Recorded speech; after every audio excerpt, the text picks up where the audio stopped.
భయం లేని జనం, ఏ భయం లేదు, దేవుని భయం లేదు. భయాలలో 2 రకాలు ఉన్నాయని చెప్పాను. ఒకటి మానవ భయం, 2 దైవ భయం. మానవ భయం అందరికీ ఉంది, కానీ దైవ భయమే లోపించింది. ప్రతి మనిషి భయపడతాడు. తన భవిష్యత్తు ఏమవుతుందోనన్న భయం, తన ఆర్థిక పరిస్థితులను గుర్చిన భయం, ఆరోగ్య సమస్యలను గుర్చిన భయం, నా గురించి సమాజం ఏమనుకుంటుందోనన్న భయం, మరణిస్తానేమోనన్న భయం. ఇలా ప్రతి మనిషి వీటి గురించి భయం కలిగి ఉంటూనే ఉంటాడు. రోజు వీటి గురించి భయపడుతూనే ఉంటాడు. మరి భయం లేనిదల్లా దేవుని విషయంలోనే.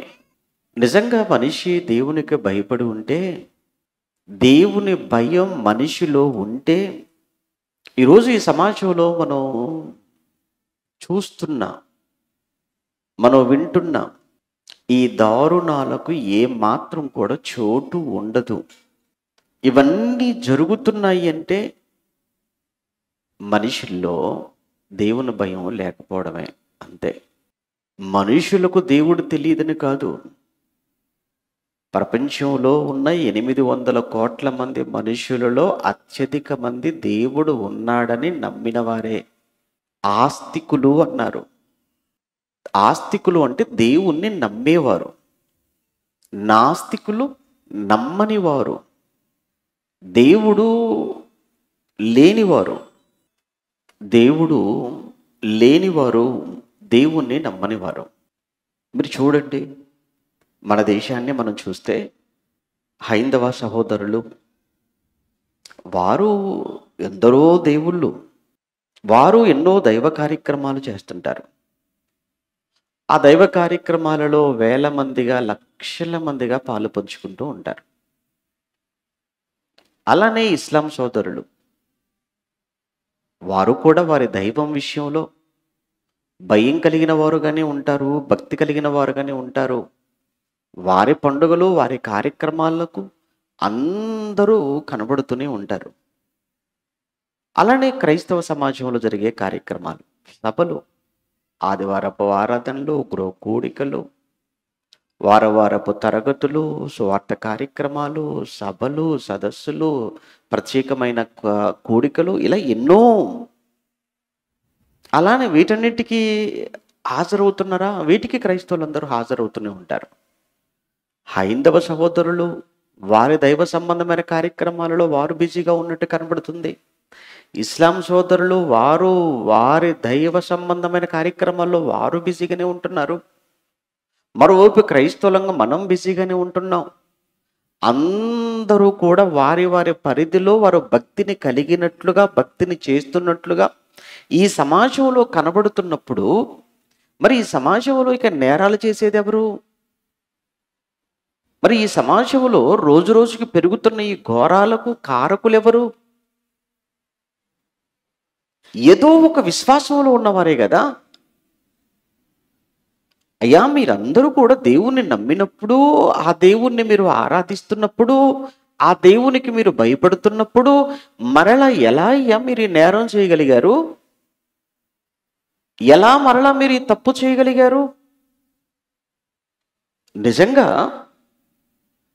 మీకు దైవ భీతి, దైవ భయం ఉన్నది నిజమైతే ఈ నేరం చేయటానికి మీరు ఒప్పుకోరే, చెయ్యలేరే. అప్పుడు మీరు అనొచ్చు, అంటే దేవుని భయం ఉండటం మనిషిని పాపానికి దూరం చేస్తుందా? దైవ భీతి మనిషిని పాపానికి దూరం చేస్తుందా? దైవ భయం లేకపోతే మనిషి పాపములో పడిపోతాడా? దైవ భయం లేకపోయినా మనిషి పాపంలో పడిపోతాడు. అసలు దేవుడే లేడనుకున్నవాడు పాపములోనే ఉండిపోతాడు. 2, దేవుడు లేడు అన్నవాడు నాస్తికుడైతే, దేవుడు లేడన్నవాడు పాపములో పడిపోయాడు. దేవుణ్ణి నమ్మి దేవునికి భయపడనివాడు కూడా పాపములోనే ఉండిపోతున్నాడు. అసలు దేవుడు లేడు అని నమ్మినవాడు, వాడి గురించి బైబిల్ ఏం చెప్పిందో ఒక విషయం చూసి నమ్మిన వారి దగ్గరకు వద్దాం. ఒకసారి 53వ కీర్తన కానీ 14 కానీ మనం చూస్తున్నప్పుడు ముందు 53వ కీర్తన చదువుకుందాం, బాగుంటుంది. 53వ కీర్తన మొదటి వచనం మనం చదువుకుందాం. 53వ కీర్తన మొదటి వచనంలో, దేవుడు లేడు అని బుద్ధిహీనులు తమ హృదయములో అనుకొందురు. ఆ పదం చూడండి, దేవుడు లేడని బుద్ధిహీనులు తమ హృదయములో అనుకొందురు అన్నాడు. అంటే దేవుడు లేడనుకునేవాడు జ్ఞాని అనుకుంటాడు, వాడికి వాడు. మళ్ళీ చెప్తున్నాను, దేవుడు లేడు అని మాట్లాడుతున్న వ్యక్తి తనకు తానుగా ఏమనుకుంటాడు అని అంటే, నేను మేధావిని, నేను ఒక జ్ఞానిని, నేను ఒక పండితుణ్ణి, నేను ఒక విద్యావేత్తను అనుకుంటాడు. దేవుడిని అడిగితే దేవుడు అంటున్నాడు, వాడు ఫూల్ అన్నాడు, వాడు బుద్ధిహీనుడు. దేవుడు అంటున్న మాట అది, అదే మనం చదువుకుంటున్న మాట. దేవుడు లేడని బుద్ధిహీనులు తమ హృదయములో అనుకొందురు. ఇక దేవుడు లేడు అని అనుకున్న వాడికి ఎవడి భయం ఉంటుంది? దేవుడు లేడు, ఆడికి అసలుకి ఎవ్వడి భయం ఉండదండి. అందుకే వారి గురించి తర్వాత మాటలో మాట్లాడుతూ, వారు చెడిపోయిన వారు. ఎవరు? దేవుడు లేడన్న వారు చెడిపోయిన వారు. దేవుడు లేడన్న వారు చెడిపోయిన వారు. మీరు చూడండి, సహోదరులు జ్ఞాపకం చేశారు, అమెరికాలో రీసెంట్గా జరిగిన ఏంటది ఫైర్, కాలిఫోర్నియాలో పట్టణం సిటీ ఎలా తగలబడిపోయిందో, ఎలా కాలిపోయిందో, ఎలా బూడిదగా మారిపోయిందో మీరు చూశారు. అమెరికా అనగానే మనం క్రైస్తవ దేశం అని చెప్పుకుంటున్నాం, గాడ్ బ్లెస్డ్ అమెరికా అంటాం. కానీ వాళ్ళు ఏమంటున్నారు తెలుసా? కాలిఫోర్నియాలో ఉన్న వాళ్ళు, గాడ్ బ్లెస్డ్ అమెరికా కాదు, God less America. God blessed కాదు, గాడ్ లెస్. దేవుడు లేడు. ఎందుకు? డబ్బు. దేవుడు ఉన్నాడు అంటే ఎక్కడికక్కడ కట్టడలు, ఆంక్షలు. దేవుడు లేకపోతే విచ్చలవిడిగా బతికేయచ్చు. అంతే కదా. దేవుడు లేడండి, నా ఇష్టం అండి. దేవుడు లేడండి, నా లైఫ్ నా ఇష్టం. దేవుడు అన్నాడు అనుకోండి, రెస్ట్రిక్షన్స్ ఉంటాయి. దేవుడు అనేసరికి కండిషన్స్ ఉంటాయి.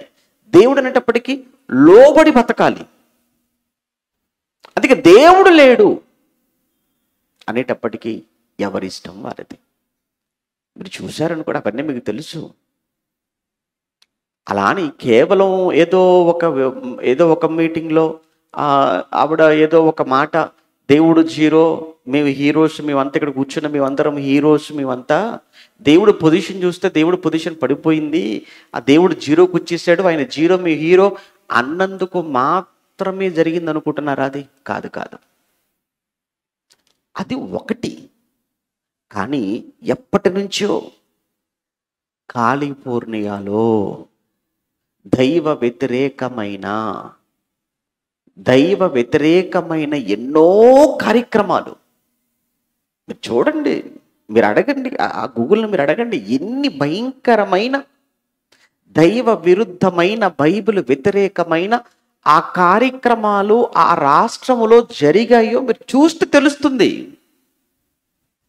అవన్నీ చూసి విని సహించక చివరిగా వారి పాపం పండి అలా రాలిపోయారంతే.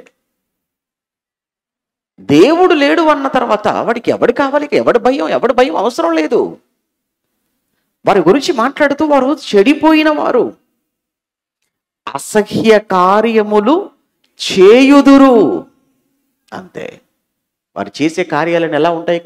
అసహ్యం.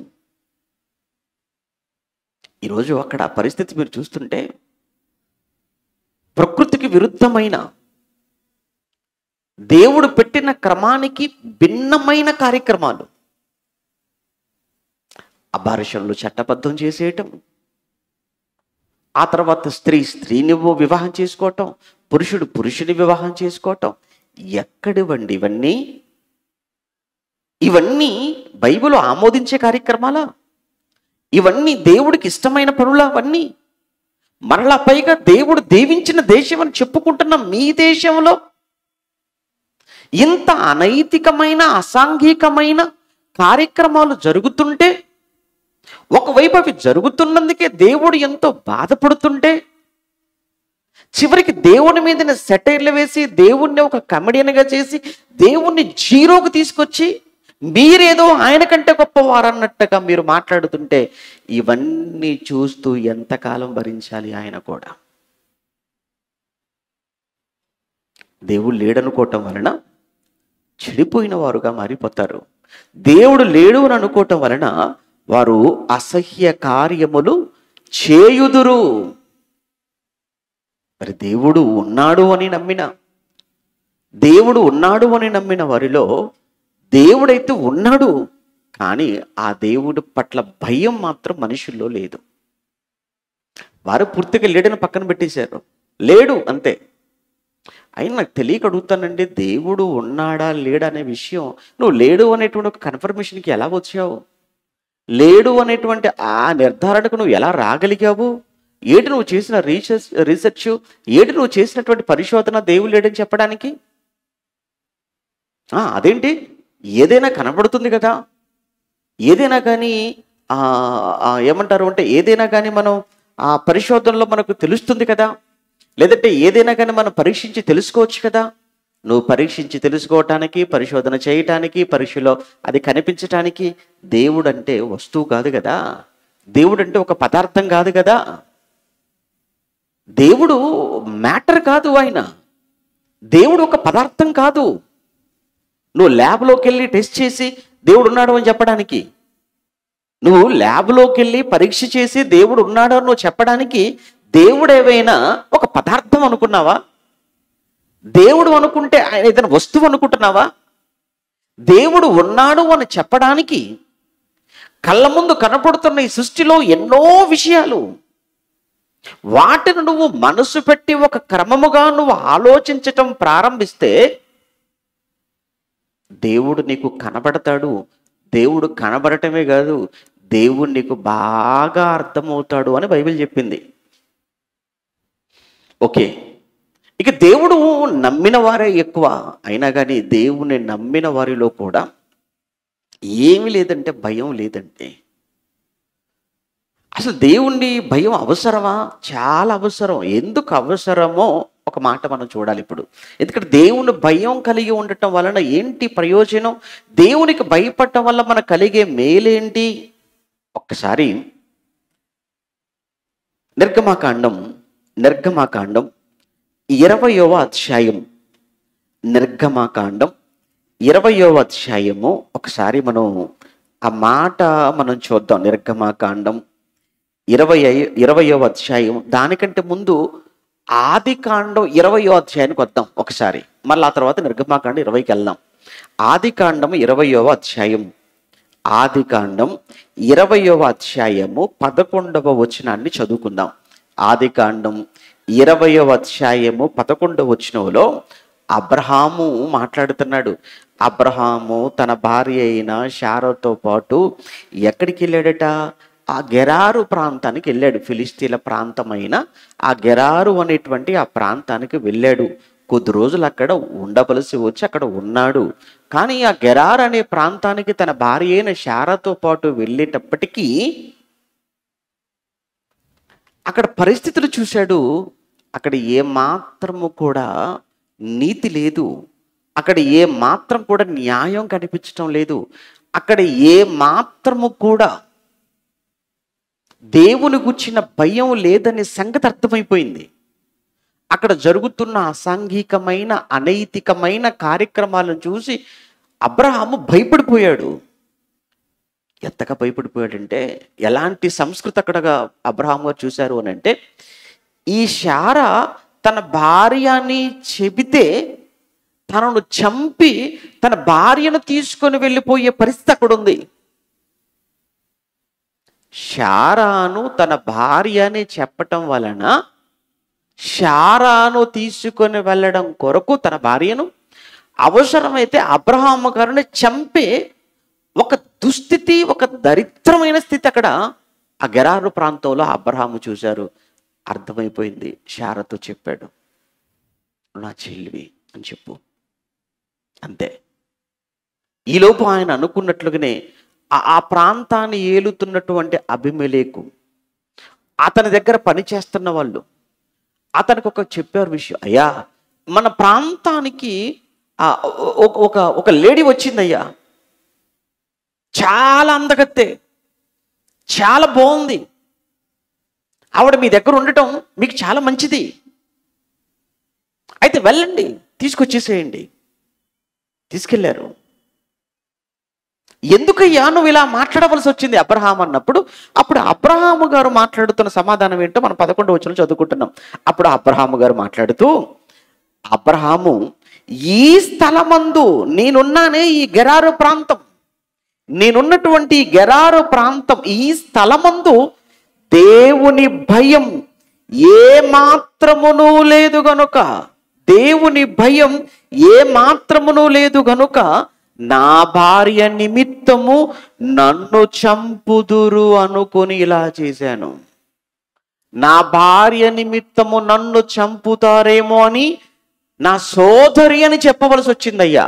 అబీమెలెకుతో చెప్తాడు రాజుతో. ఆ రోజు ఒక గెరారు ప్రాంతంలో దేవుని భయం లేదు. ఈ రోజైతే ఒక ప్రాంతం కాదు, ఒక జిల్లా కాదు, ఒక రాష్ట్రం కాదు, ఈరోజు ఎక్కడా దేవుని గూర్చిన భయం లేదు.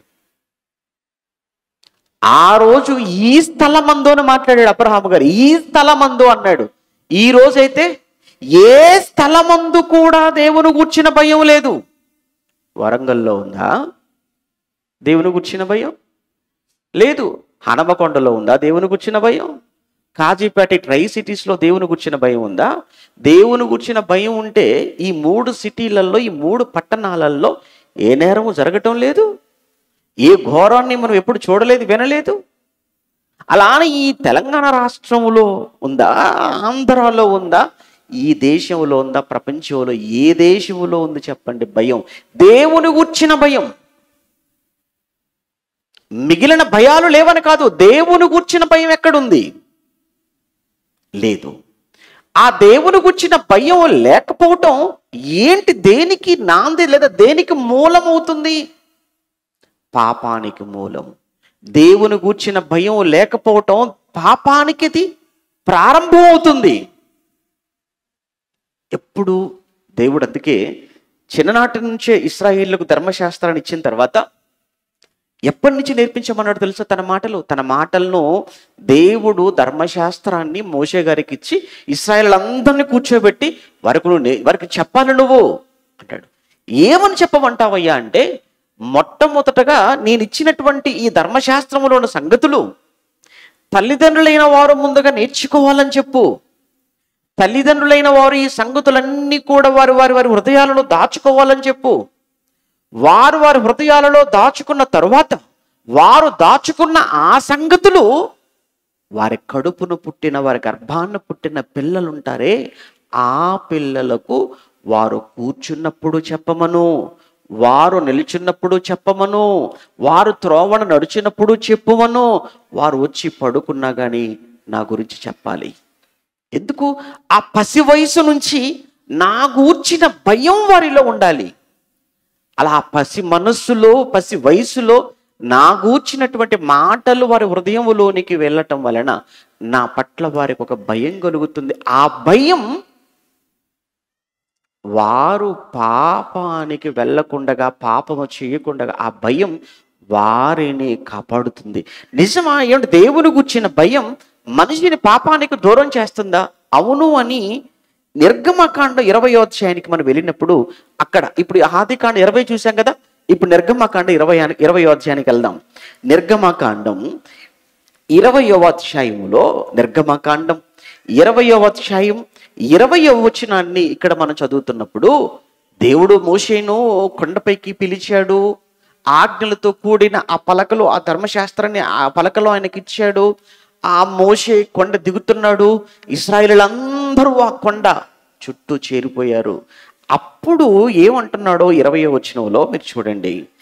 అందుకు మోషే, ఇశ్రాయేలీయులందరూ భయపడిపోతున్నారు. అప్పుడు మోషే, భయపడకుడి, మిమ్మును పరీక్షించుటకును మీరు పాపము చేయకుండునట్లు, ఆ పదం చూడండి, మీరు పాపము చేయకుండునట్లు ఆయన భయము, దేవుని గూర్చిన భయము మీకు కలుగుటకును అన్నాడు. మీరు పాపము చేయకుండునట్లు ఆయనను గూర్చిన భయము మీకు కలుగుటకు. ఆయన భయం మీకుంటే మీరు పాపము చేయకుండా ఉంటారు. ఆయన భయం, దేవుని భయం మీకుంటే మీరు పాపము చెయ్యరు. మీరు పాపము చేస్తున్నారు అంటే భయం లేదు. ఎవరి భయం? ఆయన భయం లేదు. ఏమండి, ఎంత క్లియర్గా ఉంది. ఇప్పుడు భయం లేని జనం, నిజంగా భయం లేదు. పిల్లలకు లేదు, యవనస్తులకు లేదు, స్త్రీలకు లేదు, పురుషులకు లేదు, వృద్ధులకు లేదు. అసలు మనిషి అన్న వాడికి పూర్తిగా ఈరోజు దైవ భయం పోయింది. ఎంత ధైర్యంగా మాట్లాడుతుంటారండి పిల్లలు కూడా, ఎంత ధైర్యంగా. పిల్లలు తల్లిదండ్రుల మీదకి తిరుగుబాటు చేస్తుంటే, ఏమండి, ఆ పిల్లలు తల్లిదండ్రుల మీద తిరుగుబాటు చేస్తున్నప్పుడు, పిల్లలే తల్లిదండ్రుల మీద దాడి చేస్తున్నప్పుడు, పిల్లలే తల్లిదండ్రులు చంపుతున్నారు అంటే ఎక్కడ భయం? ముందు మాట్లాడారు కదండి సహోదరులు, మాట్లాడారు, నిజమే. టీచర్లు పిల్లలను మందలించడానికి భయపడుతున్నారు. ఇక వాళ్ళు దండించటమా ఎప్పుడో మానేశారు. వాడిని గట్టిగా మాట్లాడినా, వాడిని భయపెట్టినా, ఇక కొట్టామా బెత్తముతో తెల్లవారేసరికి పేరెంట్స్ వచ్చేస్తుంటారు. భయం ఏమండి లేదా? పరిస్థితి పోయింది, ఎప్పుడో పోయింది అది. బైబిల్లో బెత్తము వాడని తండ్రి తన కుమారునికి విరోధి. బెత్తం పట్టుకో అని దేవుడు చెప్పాడు. ఎక్కడుంది బెత్తం? లేదు. పోనీ ఉపాధ్యాయుడి చేతుల బెత్తం ఒకప్పుడు, కానీ ఈ రోజుల్లో ఉపాధ్యాయుని చేతుల బెత్తమా? నో, బెత్తం లేదు. గట్టిగా మందలించడానికి లేదు. అవసరమైతే కొన్ని చోట్ల గట్టిగా మందలిస్తే, భయపెడితే పిల్లలే టీచర్ల మీద స్వయంగా వాళ్ళే దాడికి దిగుతున్న సందర్భాలు. మరి నా మధ్యలో కడప రాయచోటి ప్రాంతం అనుకుంటాను, మీరు చూసే ఉండొచ్చు. ఒక టీచర్ని చంపేశారు విద్యార్థులే. ఉపాధ్యాయుడు పక్క తరగతి గదిలో పాఠం చెప్తుంటే, పక్క క్లాస్ రూమ్లో టీచర్ లేక పిల్లలు అల్లరి ఎక్కువగా చేస్తున్నారని ఈయన పాఠం చెప్తున్న, ఈయన పాఠం ఆపి ఆ గదిలోకి వెళ్ళి ఎవడరా అల్లరి చేస్తున్నాడు అని గట్టిగా మందలించినందుకు నిలబెట్టి, ఆ టీచర్ కళ్ళద్దాల మీద బలంగా కుట్టి, వాడి సహోదరుడు మరొకడు తోడైపోయి ఇద్దరు బలంగా ఛాతి మీద కొడితే, ఆ ఉపాధ్యాయుడు అక్కడి నుంచి స్టాఫ్ ఆ రూమ్లోకి వెళ్ళిపోయి కుర్చీలో అలా కూర్చొని అలా ఆలోచించుకొని, ఎందుకంటే ఎంత అవమానంగా ఉంటుందండి ఒక ఉపాధ్యాయుడిని అదే తరగతి గదిలో తన విద్యార్థులే తన మీద దాడి అది చాలా చాలా భయంకరమైంది ఆ సిచ్యువేషన్. ఆ పరిస్థితి ఊహించుకుంటేనే చాలా బాధ వేస్తుంటుంది. చివరికి చనిపోయాడు.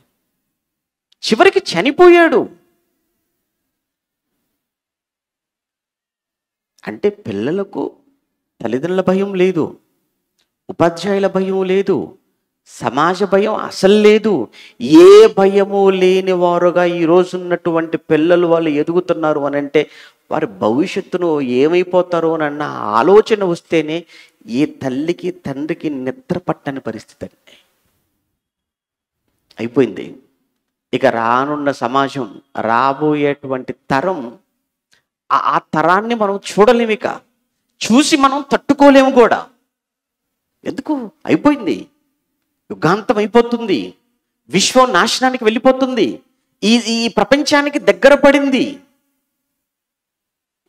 అయినా దేవుడు ఎందుకో చివరిగా ఆయన హెచ్చరిస్తున్నాడు.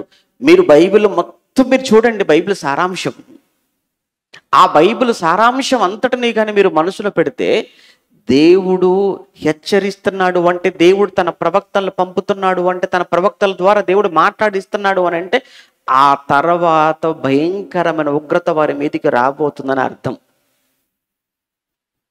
దేవుడు ముందుగా తన ప్రవక్తలను పంపుతున్నాడా?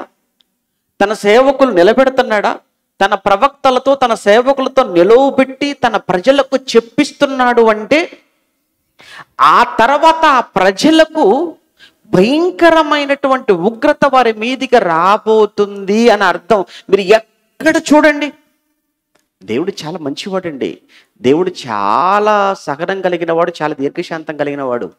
మనకులాగా ఆవేశపడేవాడు కాదు దేవుడు. ఆయన ఆలోచనకర్త, ఆయన చాలా ఓపిక. దేవుడు చాలా చాలా దీర్ఘశాంతాన్ని చూపిస్తుంటాడు. ఏదైనా ఆయన శిక్షను అమలు చేయాలి అనుకున్నప్పుడు, ఏదైనా తన ఉగ్రతను వారి మీదకి రప్పించాలనుకున్నప్పుడు, ముందుగా దేవుడు తన ప్రవక్తలు పంపుతుంటాడు. నాయన మీరు వెళ్ళండి, ఒకసారి మీరు చెప్పండి, వింటారేమో, మారతారేమో. వారు విని మారి వాళ్ళు నిజంగా నాకు విధేయత చూపితే అంతకన్నా నాకేం కావాలి? దేవుడు అదే కోరుకుంటాడు. ఇప్పుడు రాత్రి మీరు పాటలు చూశారు, జలప్రళయం, నోవాహు జలప్రళయం. దేవుడు వెంటనే జలప్రళయం రప్పించాడు అనుకున్నారా? లేదు లేదు లేదు లేదు, వెంటనే రాలేదు జలప్రళయం. జలప్రళయానికి ముందు హెచ్చరికలు వెళ్ళాయి, జలప్రళయానికి ముందు వార్నింగ్స్ వెళ్ళాయి. ఇంతకీ ఆ వార్నింగ్స్, హెచ్చరికలు ఎవరి ద్వారా పంపాడు? వాతావరణ శాఖ ద్వారా కాదు. ఎవరి ద్వారా? నోవాహు అనేటువంటి తన సేవకుడు, తన ప్రవక్త ద్వారా దేవుడు వార్నింగ్స్ ఎన్ని రోజులు చెప్పాడు తెలుసా? నోవాహు సుమారుగా 120 years. ఇటు 100 సంవత్సరాలు నోవాహు గారు ప్రకటిస్తూనే ఉన్నాడా? 100 ఏళ్ళు నోవాహు చెబుతూనే ఉన్నాడా? చెప్పి చెప్పి చెప్పి చెప్పి చెప్పి చెప్పి నోవాహుకు విసుగొచ్చేసింది. కానీ ఒక్కడిలో కూడా మార్పు లేదు. ఎవడు విన్నారు? విన్నారు విన్నారు, చెవులతో విన్నారు, కానీ మార్పేది? నిజంగా రాయబడినటువంటి మాటలు చూస్తుంటే, దేవుని యొక్క దీర్ఘశాంతము ఇంకనూ కనిపెట్టుచుండినప్పుడు అంటాడు పేతురు పత్రికలో. దేవుని దీర్ఘశాంతము ఇంకనూ కనిపెట్టుచున్నప్పుడు, పూర్వపు నోవహు దినములలో ఆయన ఆత్మరూపిగానే వెళ్ళి చెరలో ఉన్న ఆత్మల యొద్దకు వెళ్ళి ఆయన వాక్యమును, సువార్తను ప్రకటించాడు అని ఏమైనా పేతురుగా రాస్తుంటే, ఇంకెందుకయ్యా తీసేద్దాం అనుకున్నావు కదా, ఎలాగో నాశనం చేద్దాం అనుకున్నావు కదా, ఇంకెందుకు వార్నింగ్, ఎందుకు? తీసేయచ్చు కదా. లేదు, ఎవడైనా మారతాడేమో, ఒక్కడైనా వింటాడేమో, ఒక్కడైనా మారతాడేమో. అంటే అదేంటంటే తండ్రి మనస్సు, అది దేవుని మనస్సు. అది ఎవడంటే మారాడు? ఎవడూ మారలేదండి, ఎవడు మారలేదు. ఓడ పూర్తయిపోయింది, నిర్మాణం పూర్తయిపోయింది, అందరూ లోపలికి వెళ్ళిపోయారు. నోవాహు కుటుంబము, ఈ భూమి మీద ఉన్నటువంటి సకల పక్షులలో, సకల జంతువులలో, పురుగులలో అన్ని జతల జతలుగా, ఆడదేశం మగేసి అలా జతల జతలుగా అన్ని లోపలికి వెళ్ళిపోయాయి. చివరి వరకు చూస్తూనే ఉన్నాడు నోవాహు, చివరి వరకు దేవుడు చూస్తూనే ఉన్నాడు. ఎవడైనా వస్తాడేమో, ఎవడైనా వస్తాడేమో, ఎవడైనా వస్తాడేమో, నీకు ఎవరు వచ్చే అవకాశము లేదు అని దేవుడే స్వయంగా డోర్స్ క్లోజ్ చేశాడు. దేవుడే స్వయంగా తలుపేసేసాడు. నోవాహు కూడా చెప్పలేదు. ఒకవేళ నోవాహు ఏమంటే వాళ్ళని చూడగానే జాలేసి డోర్ తీస్తాడేమోనని, లేదు లేదు లేదు, దేవుడే క్లోజ్ చేసేసుకున్నాడు రాయబడింది అక్కడ. దేవుడే. జలప్రళయం ప్రారంభమైంది, అది కాస్త ఉధృతం అవుతుంది, ఒక్కొక్కరు కొట్టుకొని పోతున్నారట. అప్పుడు కానీ నోవాహు చెప్పిన మాటలు అప్పుడు బుర్రకు తట్టలేదట. అందుకే రాయబడిన మాట ఏంటో తెలుసా? వారు కొట్టుకొని పోవు వరకు ఎరుగరైరి అంటాడు. జలప్రళయము వచ్చి అందరినీ కొట్టుకొని పోవు వరకు వారికి తెలియలేదు, వారు ఎరుగరైరి అన్నాడు. అని అంటే ఏంటండి ఆ బిజీ? ఏంటి అంత బిజీగా ఉన్నారు? అవును, ఎందులో? తినడం, త్రాగటం, ఎగరటం, సంతోషించటం, ఇష్టం, స్వేచ్ఛ. ఏంటి ఆ జలప్రళయం? ఎంత నీళ్లు కుమ్మరించేసాడు భూమి మీద మనం చదువుకుంటాం. మనం ఆది కాండంలో మనం 7, 8, 9 అధ్యాయం చదువు. ఎంత జలప్రళయం, ఎంత నీళ్ళయ్యా అంటే ఓడ చివరికి ఎక్కడ నిలబడిందట? అరారత్ పర్వతం మీద, నేల మీద ఉన్నటువంటి ఈ ఓడ చివరికి వచ్చేటప్పటికి ఎక్కడ తేలింది? పర్వతము మీద. అంటే అరారతు పర్వతాలే మునిగిపోయేంత నీరు భూమి మీదకు రప్పించావా? సముద్ర జలాలు, ఆకాశపు తూములు విప్పావా? మనిషి ఎంతయ్యా? 6 అడుగుల ఎత్తున్న మనిషి, 6 అడుగుల ఎత్తున్న మనిషిని ముంచడానికి, చంపడానికి అరారత్ పర్వతాలు మునిగిపోయేంత నీటిని భూమి మీద కుమ్మరించావా? ఎటు చూసిన శవాల గుట్టలు, శవాలు గుట్టలు గుట్టలుగా, ఎటు చూసిన శవాల దిబ్బలుగా.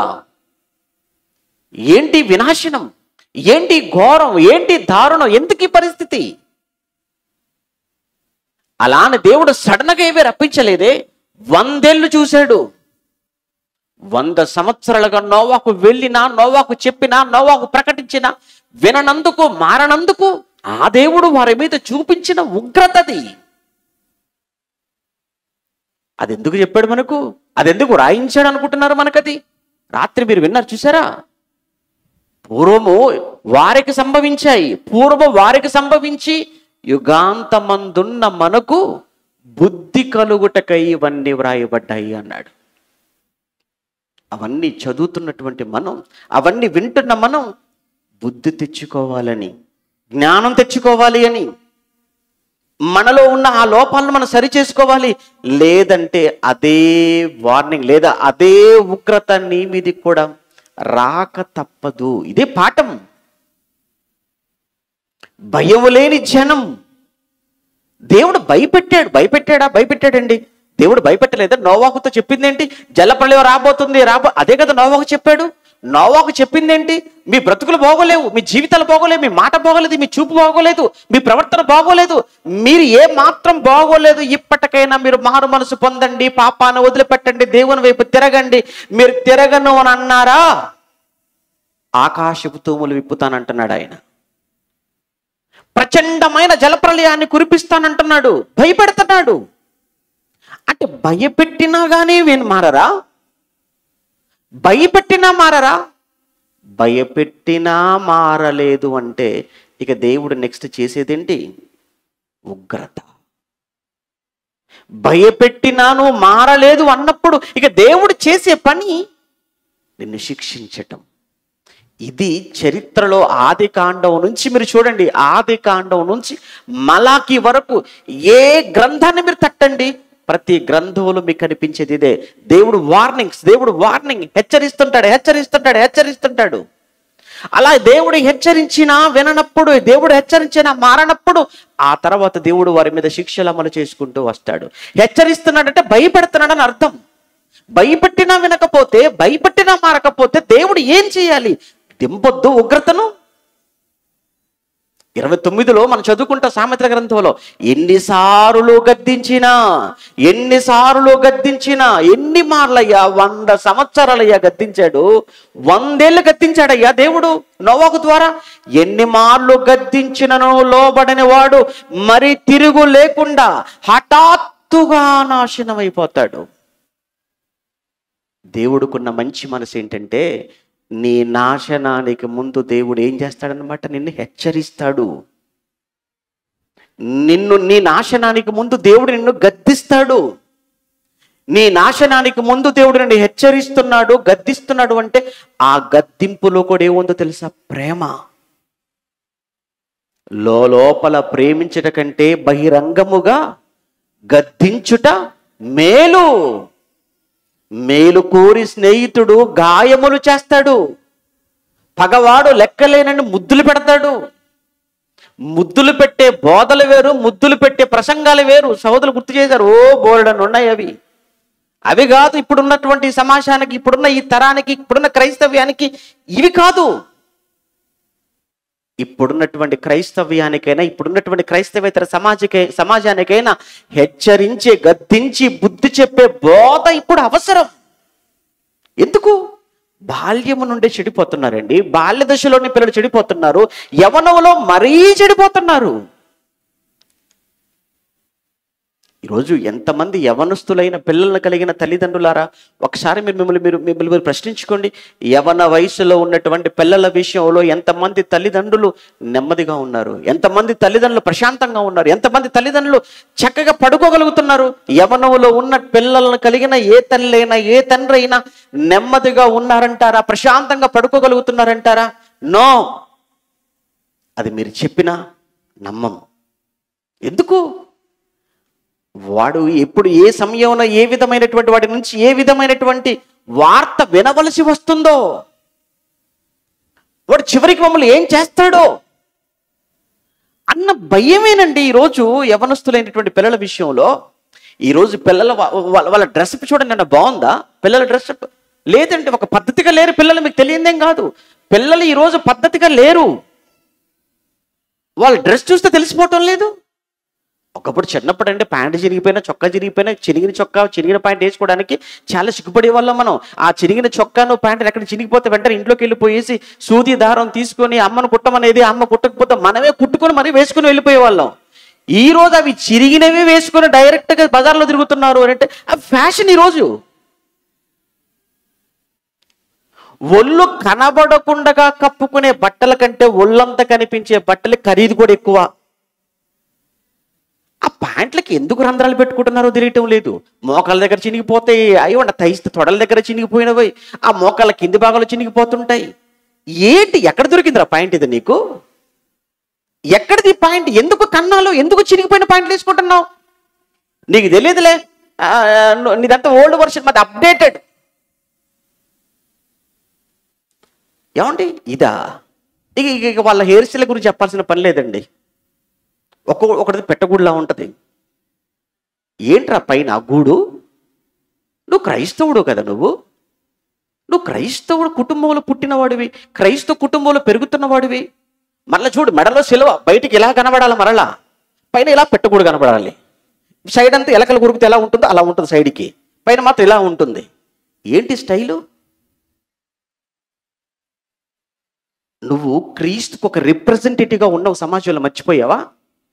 క్రీస్తుకు ఒక ప్రతినిధిగా వెళుతున్నావు. నువ్వు కాలేజీకి వెళ్ళినా, నువ్వు పనిచేసే ఉద్యోగం చోట, అక్కడ నువ్వు పనిచేసే చోటుకి వెళ్ళినా, నువ్వు సమాజంలోకి వెళ్ళిపోయావు అని అంటే క్రైస్తవ కుటుంబంలో నుంచి, క్రైస్తవ సంఘంలో నుంచి నువ్వు మాదిరిగా ఉండాలి కదా సమాజంలో. వాడెవడో చేశాడు, నువ్వు చేస్తావా? నో.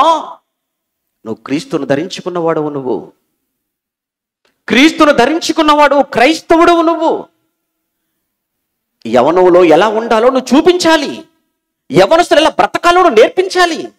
యవనస్తులైన వారందరూ ఒక మాదిరిగా ఉండాలి. నీ మాటల్లో తేడా, నీ చూపులో తేడా, నీ ప్రవర్తనలో తేడా, నీ విశ్వాసంలో తేడా, నీ ప్రేమలో తేడా ఏంటండి? మీరు ఎలా ఉన్నారు?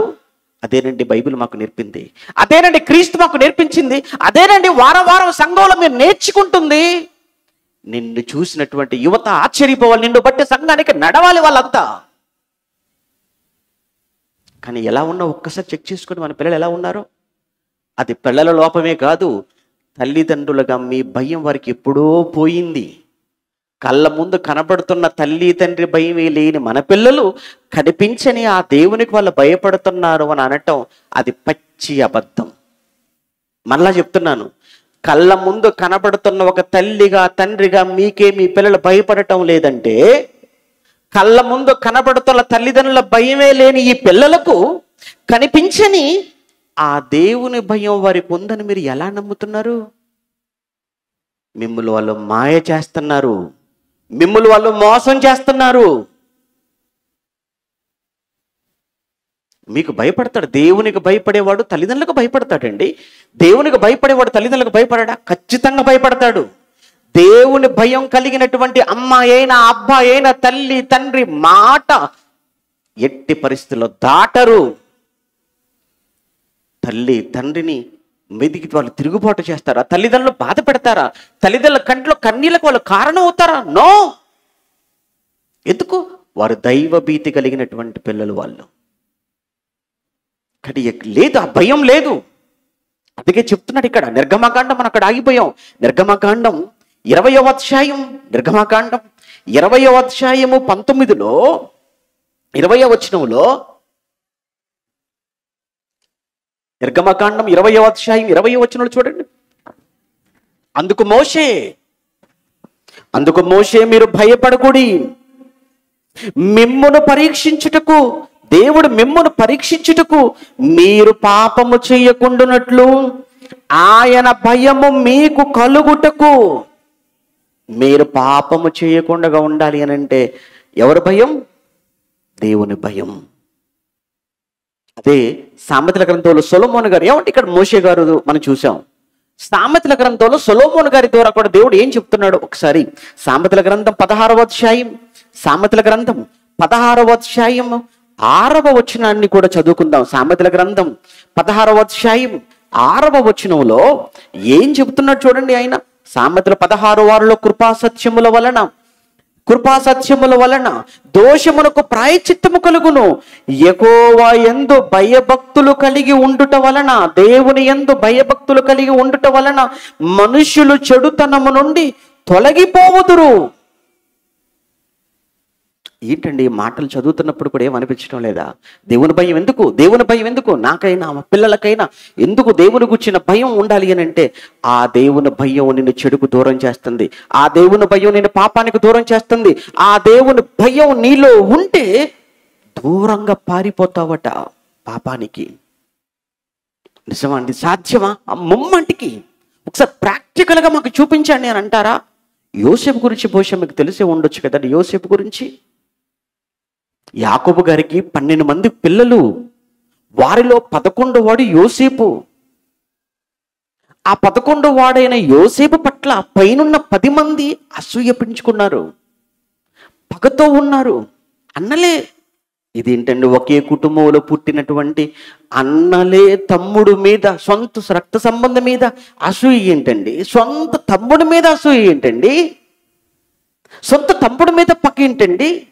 ఆ పగ ఒకరోజు ప్రాణం తీయాలి అనుకుంది. యోసేపును చంపేద్దాం. చివరికి ఎందుకో మరలా మనసు మారింది. దేవుడు తప్పించేశాడు. ఆ నీళ్లు లేని ఆ బావిలో తోసేశారు. అతను ఆ వస్త్రాలు తీసేశారు. ఒక మేకపిల్లని చంపేశారు. ఈ వస్త్రాలు అందులో ముంచేశారు. తీసుకెళ్లి యాకోబుకు చూపించేశారు. యాకోబు దృష్టిలో యోసేపు చనిపోయాడు. కానీ వీళ్ళు చేసినది, ఈ యోసేపును, తమ్ముడైన యోసేపును ఎవరికో ఐగుప్తులో ఉన్నటువంటి మిద్యానీయులకు అమ్మేశారు. అతను అక్కడికి వెళ్ళి అక్కడ మరొక వ్యక్తికి పోతీఫరుకు యోసేపును అమ్మేశాడు. యోసేపు దాసుడైపోయాడు, పనివాడైపోయాడు. కానీ యవనంలో ఉన్నాడు, మంచి నిండు యవనంలో ఉన్నాడు, మంచి అందం. ఏ ఇంట్లో పనివాడిగా చేరాడో ఆ ఇంటి యజమానురాలే యోసేపును చూసింది, మోహించింది. ప్రతిరోజు ఆయన్ని బలవంత పెడుతుంది. ఏ రోజు బలహీనుడు కాలేదు. కానీ ఒకరోజు యోసేపును విసిగించి, యోసేపుతో ఎలానైనా తప్పు చేయాలి అని పంతం పట్టి పాపానికి ప్రేరేపించిన సమయంలో ఆ పాపానికి దూరముగా పారిపోతూ ఒక మాట అన్నాడు, అమ్మా ఇది నేను చేయకూడదమ్మా, నా యజమాని నన్ను నమ్మాడమ్మా, వివాహం చాలా పవిత్రమైనదమ్మా. అలానే అదే సమయంలో నేను యెహోవా దేవుని ఎడల నేను ఈ దుష్కార్యమును ఎలా చేస్తానమ్మా అంటే, ఆవిడేమంటుందంటే, ఎవరు లేరు యోసేపు, మన ఇద్దరమే. నో, ఎవరన్నారు మన ఇద్దరమని? ఇక్కడ దేవుడు కూడా ఉన్నాడమ్మా,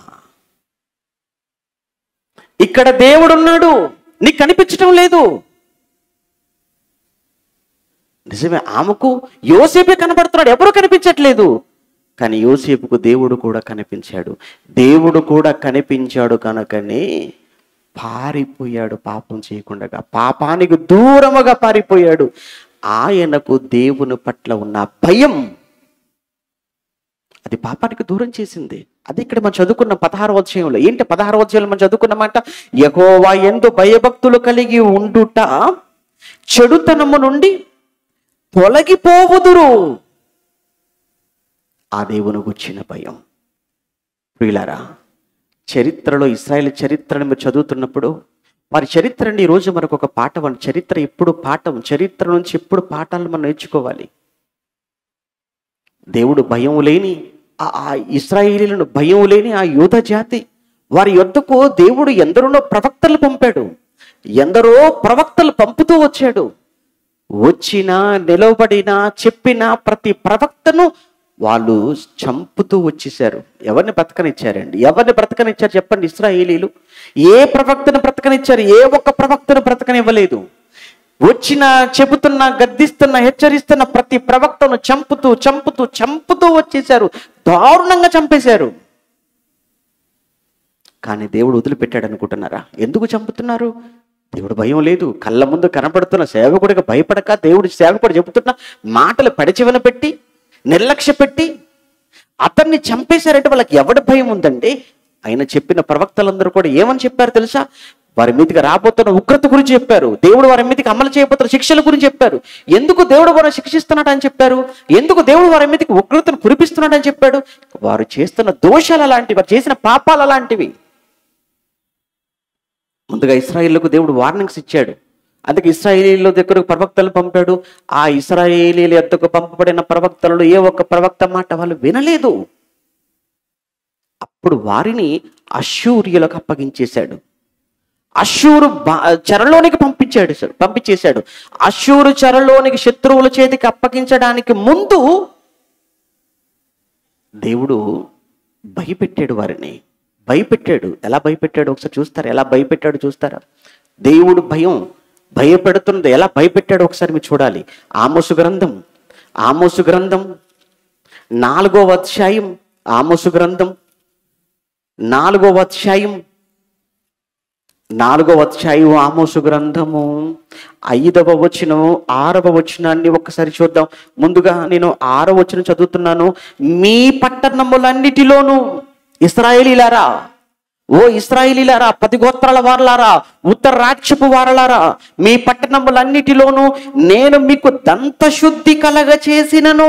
దంతశుద్ధి అన్నాడు. దంతశుద్ధి అంటే ఏమనుకుంటున్నారు? ఏదో పనులతో కూడా బ్రష్ చేసుకోవడం గురించి మాట్లాడట్లేదు అక్కడ. అప్పుడప్పుడు మీరు దేహశుద్ధి అనే మాట మీరు వింటారు, తెలుసు కదండి. ఊరిలో అసభ్యంగా అమ్మాయిల పట్లనో స్త్రీల పట్లనో ప్రవర్తించాడని తీసుకొచ్చి స్తంభానికి కట్టి ఏం చేశారట? దేహ శుద్ధి అంటే ఏం చేశారు? శుభ్రంగా కడిగేశారని కాదు, ఉతికేశారని అర్థం. అది దేహశుద్ధి. ఇదేంటి ఇక్కడ? దంతశుద్ధి. ఎవరు చేశారు? దేవుడు చేశాడు. మనుషులు చేస్తేనే ఈ స్థాయిలో ఉందంటే దేవుడు చేస్తే ఇంకే స్థాయిలో ఉంటుందో మీరు ఊహించండి. ఏమంటున్నాడు? మీ పట్టణములన్నిటిలోనూ నేను మీకు దంతశుద్ధి కలుగ చేసినను. మీరున్న స్థలములన్నిటిలోనూ, చూడండి, మీరున్న స్థలములన్నిటిలోనూ మీకు ఆహారము లేకుండా చేశా. మీకు ఆహారము లేకుండా చేశాను. భయపెట్టాను మిమ్మల్ని నేను భయపెట్టానంటే మీకు తిండి లేకుండా చేశాను. మీకు దెబ్బలు కొట్టాను. మిమ్మల్ని దెబ్బలు కొట్టినా, తిండి లేకుండా చేసినా మీరు నా తట్టు తిరిగిన వారు కారు. ఏమంటారు చెప్పండి? ఇక ఏంటి? ఆల్రెడీ దేవుడు శిక్షిస్తున్నాడు, భయపెట్టాడు, అయినా వినటం లేదు. మీరు ఆ ఆమోసు గ్రంథం అంతా మీరు చూడండి. ఇక అలా మీరు చదువుతూ వెళ్ళిపోతే 12వ వచనం 5వ అధ్యాయం దానికంటే ముందు 4వ అధ్యాయంలోనే ఒకసారి మీరు ఈ 9వ వచనానికి మీరు చూస్తే 4:9లో మరియు మీ సస్యములు అంటే మీ పంటలను ఎండు తెగులు చేతను, కాటుక చేతను నేను పాడు చేశాను కదా. గొంగలి పురుగు వచ్చి మీ విస్తారమైన వనములను, ద్రాక్ష తోటలను, అంజూరపు చెట్లను, ఒలీవ చెట్లను తినివేసెను. ఆయనను మీరు నా తట్టు తిరిగిన వారు కారు. ఏం చేయాలి చెప్పండి? ఏం చేయాలి? దేవుడు ఏం చేస్తున్నాడు? వాళ్ళకు దెబ్బలు, ఆ తర్వాత ఆహారం లేకుండా చేశాడట, పంటలు పాడు చేస్తున్నాడట, దేవుడు కరువు రప్పించేశాడట. ఇవన్నీ చేయటంలో దేవుడు ఉద్దేశం ఏంటంటే వారిని భయపెట్టాలి. భయపెట్టైనా మార్చుకున్నాం, భయపెట్టైనా వారిలో మార్పు తెద్దాం. ఇక లేదండి, వాళ్ళు భయపెట్టినా కానీ వాళ్ళు భయపడటం లేదు. భయపెట్టినా భయపడనకపోతే ఇక నెక్స్ట్ ఏంటంటే దేవుడు చేసే పని వాళ్ళ అంతాన్ని చూడాలి. కరోనా చూడండి, ఏమండి కరోనా పేరు వింటేనే కలవరం, కరోనా పేరు వింటేనే నిద్ర ఉండదు. ఎందుకు? ఏమండి అది చిన్న సమస్య కాదండి. ప్రపంచం అంతా కరోనా కాలంలో ఎలాంటి ఉపద్రవాన్ని ఎదుర్కొందో మీకు తెలియంది కాదు. ఒకవైపు కరోనా బారి నుంచి కాపాడుకునేది ఎలా అని ఒకవైపు ఆలోచిస్తున్న సమయంలోనే మరలా కరోనాతో పాటు మళ్ళీ ఏదో బ్లాక్ ఫంగస్ అట, మరలా ఏదో ఎల్లో ఫంగస్ అట. ఏంటండి ఇది? కరోనా నుంచి కాపాడుకోవటం ఎలారా బాబో అని అనుకుంటుంటే మరలా అది వచ్చి హాస్పిటల్లో చేరితే తిరగబడిపోయి మరలా బ్లాక్ ఫంగస్గా మారిపోయిందట. ఏంటండి ఈ పరిస్థితి? ఎంతమంది అండి రోజు ఆ వార్త చదువుతున్నప్పుడు చూడండి, ఈరోజు కొత్తగా నమోదైన కేసులు ఇన్ని, చనిపోయిన కేసులు ఇన్ని, ఆ తర్వాత రికవర్ అయిన వాళ్ళు ఇంతమంది. రోజు మనం చూడాల్సిందే. ఎలాంటి భయంకరమైన రోజులను, ఎలాంటి భయంకర పరిస్థితులు మనం చూసామో వాటిని దాటుకుని వచ్చామో ఒక్కసారి ఆలోచించండి. దేవుడు భయపెట్టాడు ప్రపంచాన్ని. దేవుడు భయపెట్టినా ఈ ప్రపంచం వినక మారక తన యొద్దకు రాక తన తట్టు తిరగకపోతే దేవుడు ఇంకా ఏం చేయాలి? దేవుడు ఈ పంచభూతాలు ఆయన చేతిలో ఉన్నవి, ఈ పంచభూతాలు ఆయన చేతిలో ఉన్న ఆయుధాలు, ఈ పంచభూతాలకు దేవుడు పని చెప్పక తప్పదు. అందుకే కాళ్ళ కింద ఉన్న నేలకు ఆజ్ఞ ఇస్తాడు, ఆకాశములో ఉన్న సైన్యానికి ఆజ్ఞ ఇస్తాడు. ఈ ప్రకృతిలో ప్రతిదీ అది ఆయన చేతిలోని ఆయుధం. ఆ ఆయుధాలను పంచభూతాలు అనంటే పంచభూతాల ఒడిలో ఈ ప్రకృతిలో మనిషి ఈరోజు సేద తీర్చుకుంటున్నాడు. ఈ పంచభూతాల ఈ ప్రకృతి ఒడిలో మనిషి తన జీవితం హ్యాపీగా గడుపుతున్నాడు. ఏది మనిషి సేవకు, ఏది మనిషికి ఉపయోగకరంగా ఉందో ఈ ప్రకృతి, ఇదే ప్రకృతిని రేపు మనిషి తన మాట వినని రోజున ఇదే ప్రకృతిలో ఈ మనిషిని దేవుడు చంపడానికి, సమాధి చేయటానికి దేవుడు ఆలోచిస్తాడంటే ఆలోచించి ఎన్ని సంఘటనలు మనం చూడలేదు. రీసెంట్గా మనం విన్నాం కదా, కాలిఫోర్నియా అది మనం విన్నాం, అంతకుముందు వచ్చిన కరోనా మనం విన్నాం, వరదల గురించి మనం విన్నదే, భూకంపాల గురించి మనం విన్నవే, కొత్తగా పుట్టుకొస్తున్న కొత్త వైరస్ల గురించి మనం వింటుందే. ఇంకా ఈ ప్రపంచ భవిష్యత్తులో ఎన్నో భయంకరమైన తెగుళ్లను, విపత్తులను ఎదుర్కోవలసి వస్తుందని ముందుగానే శాస్త్రవేత్తలు అంచనాలు వేస్తున్నారు. ఇవన్నీ జరుగుతున్నాయి అంటే ఒక్కటే, ఈ మనిషిలో దైవ భీతి లోపించింది. ఈ మనిషి దేవుడంటే భయం లేని స్థితికి మనిషికి దిగజారిపోయాడు. ఒక్కసారి అదే 5వ అధ్యాయం ముగించేస్తాను. అదే 5వ అధ్యాయం ఆమోసు గ్రంథం, ఒక్కసారి 5వ అధ్యాయం 12వ వచనాన్ని మీరు చదువుతుంటే, ఒక్కసారి 12వ వచనంలో, మీ అపరాధములు, ఇశ్రాయేలీయులారా, మీ అపరాధములు విస్తారములైనవనియు మీ పాపములు ఘోరమైనవనియు నేను ఎరుగుదును. మీ పాపాలు ఏమైపోయాయి? ఎక్కువైపోయాయి. నేను భరించలేకపోతున్నాను. సొదొమ గొమొర్రాల గురించి మాట్లాడినప్పుడు కూడా వారిని గూర్చిన మొర బహు గొప్పది అన్నాడు. నోవహు జలప్రళయ కాలంలో కూడా ఏమన్నాడు తెలుసా? ఈ భూమి మీద చెడుతనము గొప్పది. ఈ రోజైతే మనుషుల్లో దుష్టత్వం ప్రబలుతుందో, పాపము ప్రబలిపోతుందో, మనుషుల మధ్య అనైతికమైన కార్యక్రమాలు ఏ రోజైతే అధికమవుతుంటాయి, ఎక్కడ మంచి న్యాయం నీతి అన్న దానికి తావు లేక, అవకాశం లేక ప్రజలంతా భయంకరులుగా, క్రూరులుగా, అక్రమకారులుగా మారిపోతారో దేవుని ఉగ్రత అక్కడ దిగిపోతుందన్న సంగతిని మాత్రం దయచేసి మర్చిపోకండి. ఇక ఈ ప్రపంచంలో రాను మనుషుల మధ్య ప్రేమలు చల్లారిపోయి అక్రమాలతో ఈ ప్రపంచం నిండిపోతుంది. అదే యేసు ప్రభు ఈ ప్రపంచం కోసం చెప్పిన భవిష్యత్తు. అక్రమము విస్తరిస్తుంది, మనుషుల మధ్య ప్రేమలు చల్లారిపోతాయి. అక్రమము విస్తరించుట చేత మనుషుల ప్రేమలు చల్లారిపోతాయి. అందుకే అన్నదమ్ముల మధ్య కూడా ఏంటి దారుణాలు, ఏంటి అన్నదమ్ముల మధ్య గొడవలు, ఏంటి అన్నదమ్ముల మధ్య ఈ దాడులు, ఏంటి అన్న తమ్ముని చంపటం ఏంటి, తమ్ముడు అన్నం చంపటం ఏంటి, ఇదే ఘోరం అనుకుంటే, నవమాసాలు కని పెంచి పెద్ద చేసిన పిల్లలే తల్లిదండ్రుల మీద దాడి చేయటం ఏంటి, దాడి చేయటమే దారుణం అనుకుంటే వాళ్ళ చేతులతోనే తల్లిదండ్రులు చంపటం ఏంటి ఎప్పుడైనా మనం విన్నామా? ఈరోజు మన కళ్ళతో మనం చూస్తున్నాం. కారణం, అక్రమము విస్తరిస్తుంది, ప్రేమలు చల్లారిపోతున్నాయి. అలా ప్రేమలు చల్లారిపోవటానికి కారణం, వారిలో దేవుని భయం లేదు.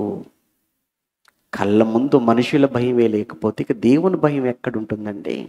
అదే చెబుతున్నాడండి, మీ అపరాధములు విస్తారములైనవి, మీ పాపములు ఘోరమైనవి. దరిద్రుల యొద్ద పంట మోపులను పుచ్చుకొనుచు మీరు వారిని అనగద్రొక్కుదురు. బీదలైన వారి మీద ఉక్కుపాదం, బీదలైన వారి మీద మీరు చేసే దాష్టీకమైన పనులు అవన్నీ అధికమైపోతున్నాయి అన్నాడు. మీరు ఇండ్లు కట్టుకొనినను వాటిలో మీరు కాపురం ఉండరు. ఏమనుకుంటున్నారో? శృంగారమైన ద్రాక్ష తోటలు మీరు నాటినను ఆ పండ్ల రసము మీరు త్రాగరు. ఇది చెడు కాలము. ఈ కాలమున బుద్ధిమంతుడు ఊరకుండును. కానీ నేనున్నాను, నేను ఊరుకోను కదా. బుద్ధిమంతుడైన వాడు ఊరుకుంటాడేమో, క్రైస్తవుడైన వాడు ఊరుకుంటాడేమో. ఈరోజు క్రైస్తవుడైన వాడు ఈరోజు సైలెంట్గా ఉన్నాడు. ఎందుకు? ప్రభుత్వం మనది కాదనా? లేదా ఈరోజు మనం మైనారిటీలో ఉన్నామనా? అవును, మనం ఊరుకోవచ్చు, మనం మౌనంగా ఉండొచ్చు. కానీ మన వెనుకున్నాడే మన తండ్రి, మన పరలోకపు తండ్రి. ఆయన ఊరుకునేవాడు కాదు. ఆయన ఊరుకోడు, ఆయన మౌనంగా ఉండడు. మరి ఆయన ఏం చేస్తాడంటారేంటి? అక్కడ చెప్తున్నాడండి 10వ వచనంలో, అయితే గుమ్మములో నిలిచి బుద్ధి చెప్పు వాని మీద జనులు పగపట్టుదురు, యథార్థముగా మాటలాడు వారిని అసహించుకొందురు. ఈరోజు అదే కదా జరుగుతుంది. ఈరోజు ఎవరి మీద ద్వేషం, ఎవరి మీద పగ. గుమ్మములో నిలిచి వీధిలోకి వెళ్ళిపోయి నడి రోడ్డు మీద సభలలో ఈరోజు క్రైస్తవులైన వారు ఏం చెప్తున్నారు? ఈ సమాజాన్ని మారండి అని చెప్తున్నారు. మీ మనసులు మార్చుకోండి, మీ పనులు మార్చుకోండి, మీ బ్రతుకులు మార్చుకోండి అని చెప్తున్నాం ఎక్కడైనా. కానీ ఈరోజు క్రైస్తవులని లక్ష్యంగా పెట్టుకొని, క్రైస్తవులనే టార్గెట్గా పెట్టుకొని ఈరోజు వాళ్ళు క్రైస్తవులను దూషించే దూషణపు మాటలు, వారు చేస్తున్న దాడులు, ఈరోజు క్రైస్తవుల మీద వారు చేస్తున్న ఎన్నో ఘోర దారుణమైన కార్యక్రమాలు ఎందుకయ్యా? క్రైస్తవులు చేసినది ఏంటి? క్రైస్తవుడు సమాజానికి చేసిన అన్యాయం ఏంటి? ఈ దేశానికి చేసిన అన్యాయం ఏంటి? దేశం బాగుండాలి, దేశాన్ని ఏలుతున్న అధికారులు బాగుండాలి, దేశంలో ఉన్న ప్రజలందరూ బాగుండాలని నిత్యము దేశ అధికారుల కొరకు, దేశ ప్రజల కొరకు, రాష్ట్ర నాయకుల కొరకు, అందరి కొరకు క్రైస్తవుడు ప్రార్థించడమేనా చేసిన తప్పు, చేసిన అన్యాయం? అందుకైనా ధ్వంసం, అందుకైనా దాడులు, అందుకైనా ధ్వంసం, అందుకైనా దూషణ మాటలు, అందుకైనా బూతులు, అందుకైనా క్రైస్తవులను ఇంత లక్ష్యంగా పెట్టి ఇంత హింస పెడుతున్నారు? క్రైస్తవుడు ప్రేమ కలిగిన వాడే, క్రైస్తవుడు శాంతి కోరుకునేవాడే, క్రైస్తవుడు నెమ్మది కలిగిన వాడే. క్రైస్తవుడు నెమ్మది కలిగిన వాడు, క్రైస్తవుడు శాంతి కోరుకునేవాడు, క్రైస్తవుడు శ్రమను భరించేవాడు, హింసను భరించేవాడే. కానీ క్రైస్తవుడు నమ్మిన దేవుడు ఆయన భయంకరుడు, ఆయన దహించు అగ్ని. ఆయన ఎందుకు ఊరుకుంటాడు? ఆయన ఊరుకోడు, లేపుతాడు, లేపేస్తాడు. ఎందుకు? భయం లేదురా, నేనేంటో నీకు తెలియాలి. నా భయం లేకపోతే నీ బ్రతుకు ఏమైపోద్దో నువ్వు చూడాలి. ఎన్ని సంఘటనలు, ఎన్ని సత్యాలు ఈ 66 పుస్తకాలలో ఉన్నాయి. ప్రియులారా, చివరగా ఒక్క మాట, దేనికి ఎవరికి భయపడవలసిన పని లేదు. మనం భయపడుతున్నామంటే ఒక్క దేవునికి మాత్రమే. ఒకానొక సమయంలో పేతురు గారు, యోహాను గారు మాట్లాడుతున్నారట యెరూషలేములో పట్టణంలో. మాట్లాడుతుంటే ఈ ప్రధాన యాజకులైన వారు, యూదా మత పెద్దలు వచ్చి అధికారులతో కుమ్మక్కై పేతురు గారిని, యోహాను గారిని పిలిచి భయపెడుతున్నారు. ఏ పేతురు, ఏ యోహాను, ఇంకొకసారి ఎక్కడైనా యేసుని గురించి మాట్లాడినా, యేసు పేరు ఎత్తినా మీ చేతికి సంఖ్యలు ఉంటాయి, ఆ తర్వాత మీరు జైల్లో ఉంటారు. ఇంకా మాట్లాడితే మీ తలలు ఎగిరిపోతాయి అన్నారంతే. అప్పుడు పేతురు యోహానులు అన్న మాట ఏంటో తెలుసా? మేము దేవుని మాట వినుట కంటే మీ మాట వినుట దేవుని దృష్టికి న్యాయమా? మీరు చెప్పండి. మేము కన్న వాటిని గూర్చియు విన్న వాటిని గూర్చియు మేము చెప్పకుండా ఉండలేము. చేతికి సంఖ్యల్లా వేసుకోండి, జైల్లో పెడతారా పెట్టండి, తల తీసేస్తారా తీసేయండి, కానీ దేవుడు చెప్పమన్న ఏ ఒక్క మాట చెప్పకుండా మాత్రం ఊపిరున్నంత వరకు ఉండలేము. మీ ఇష్టం. మేము దేవునికి భయపడు వారము తప్ప మీకు భయపడే వారము కాదు. ఈ తరములో, ఈ కాలములో ప్రతి క్రైస్తవుడు ఒక పేతురు గారిలాగా, ప్రతి క్రైస్తవుడు ఒక యోహాను గారిలాగా, ప్రతి క్రైస్తవుడు మొదటి శతాబ్దపు క్రైస్తవులల్లా బ్రతకగలగాలి, నిలవబడగలగాలి. అప్పుడే ఈ ప్రపంచం కొద్ది కాలం క్షేమంగా ఉంటుందండి. అప్పుడే ఈ ప్రపంచం కొద్ది కాలం ప్రశాంతంగా ఉంటుందండి. అప్పుడే ఈ క్రైస్తవ్యాన్ని, విలువలను రాబోతున్న మన తరాలకు మనం అందించిన వారం అవుతాం. మనమే భయపడిపోయి, మనమే బెదిరిపోయి పిరికి వారంగా మారిపోయి ఈ క్రైస్తవ్యాన్ని మనతోనే అంతం చేస్తే రాబోతున్న వారి క్రైస్తవ్యాన్ని ఎవరు అందిస్తారు చెప్పండి? ఎవరు నేర్పిస్తారు చెప్పండి ఈ విలువలు? అందుకే యేసు ప్రభుల వారు మహానుభావుడు, ఆయన మాట్లాడుతూ మత్తయి సువార్త, మత్తయి వ్రాసిన సువార్త 10వ అధ్యాయములో, మత్తయి వ్రాసిన సువార్త 10వ అధ్యాయం 28వ వచనంలో ఆయన మాట్లాడుతూ చెప్పిన మాట, మరియు మత్తయి సువార్త 10వ అధ్యాయం యేసు స్వామి నోట వచ్చిన అద్భుతమైన మాట, మత్తయి సువార్త 10:28లో, మరియు ఆత్మను చంపనేరక దేహమునే చంపువారికి మీరు భయపడకండి. ఆత్మను చంపనేరక దేహమునే చంపు వారికి మీరు భయపడకండి. ఆ దేహమును చంపే వారికి భయపడకండి. ఈ ప్రపంచంలో ఎవరైనా చేయగలిగింది ఏదైనా ఉందంటే ఏం చేయగలరు అంటే, మీ దేహాన్ని చంపగలరు, ప్రాణం తీయగలరు. అంతకు మించి ఏం చేయగలరు చెప్పండి? ఇక ఎవరైనా ఏం చేయగలరండి? ప్రాణం తీయగలరండి. యాకోబును ఏం చేయగలిగారు? తల తీసేశారు. యాకోబును ఖడ్గముతో చంపించెను. స్టెఫెను రాళ్లతో కొట్టి చంపెను. యాకోబును ఖడ్గంతో చంపగలిగారు, స్టెఫెను రాళ్లతో కొట్టి చంపగలిగారు. ఎవరైనా ఏం చేయగలరు అంటే కేవలము దేహాన్ని చంపగలరు, ప్రాణం తీయగలరు. కానీ ఆత్మను ఏం చేయగలరు? వారు ఏమీ చెయ్యలేరు. కానీ దేహాన్ని, ఆత్మను, రెండింటిని నరకములో వేయగలిగిన వాడు ఒకే ఒక్కడు, ఆయన శక్తిమంతుడైన దేవుడు. ఇప్పుడు చెప్పండి, మీరు ఎవరికర్రా మీరు భయపడతారు? దేవునికి భయపడండి. మనుషులు మిమ్మల్ని భయపెట్టగలరు, మనుషులు మిమ్మల్ని భయపెడతారు, మిమ్మల్ని బెదిరిస్తారు, అవసరమైతే మీ మీద దాడి చేస్తారు, మిమ్మల్ని చంపుతారు. వాళ్ళు చంపకపోయినా ఒక రోజున మనం చచ్చిపోతాం. వాళ్ళు చంపకపోయినా ఒక రోజున మనం చావాలి. కానీ ఆ చావేదో ఆయన కోసం అయి ఉంటే అది మేలు, అది వరం. అదే పౌలు గారు అన్నారు, నా మట్టుకైతే బ్రతుకుట క్రీస్తు, చావైతే లాభం. క్రైస్తవుడు అంటే చావుకు భయపడేవాడు కాదు. ఉదయం ప్రసంగంలో 2 విన్నారు. క్రైస్తవుడు అంటే సోమరివాడు కాదు, క్రైస్తవుడు అంటే క్రమశిక్షణ కలిగిన వాడు అని విన్నారు. ఇప్పుడు క్రైస్తవుడు అంటే చావుకు భయపడేవాడు కాదు. మీరు భయపడుతున్నారా చావుకు? భయపడుతుంటారులేండి. రాత్రి ఇంటికి వెళ్ళిపోగానే తలుపులను మూసేసి లైట్లను ఆపేగానే భయం ఎత్తి అప్పుడు మోకాళ్ళు వేసి దేవుడికి ప్రార్థన, దేవుడా పడుకుంటున్నాను, నాకెందుకు చెప్తున్నావు? దూతలు ఉంటారు కదా, ఏ దూతలు కావాలి? బంగారు దూతలు. ఎవరు చెప్పారు? ఎక్కడున్నాయో తెలియదు వీళ్ళకు. బంగారు దూతలు. ఏం చేయమంటావు? పంపు. ఆ పంపు ఏం చేయాలి?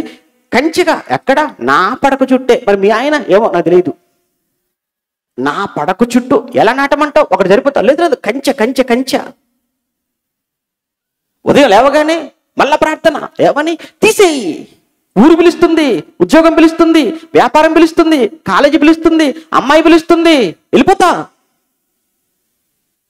ఎందుకరా అంత భయం? ఎందుకు అంత భయం? నువ్వు నిజంగా ఆయనకు భయపడి, నువ్వు నిజంగా ఆయన చెప్పినట్లుగా నడుచుకుంటే నువ్వు చెప్పాల్సిన పని లేదా, పంపించేస్తాడు ఆయన పంపిస్తాడు. ఆయన కాపుదల నీకు ఉంటుంది. నువ్వు అడుగుతున్నావంటే భయపడుతున్నావంటేనే నీ బ్రతుకు బాగోలేదు కనుక ఏ క్షణాన్ని పోతానన్న భయం, పోతే ఏమైపోతాను అనే ఆందోళన. పౌలంతటి వాడు నా మట్టుకు బ్రతుకుడు క్రీస్తే చావేనా, ఐ డోంట్ కేర్. అది కదా విశ్వాసం అంటే. అదే కదా ఈరోజు క్రైస్తవులంగా మనం చూపించవలసింది సమాజానికి. కనుక భయం ఉండాలి. ఎవరు కూర్చున్న భయం? దేవుని గుర్చిన భయం. అందుకే సామెతల గ్రంథం అంతా మీరు చదవండి, ఎక్కువగా మీకు తెలిసిన మాటలు చెప్తాను.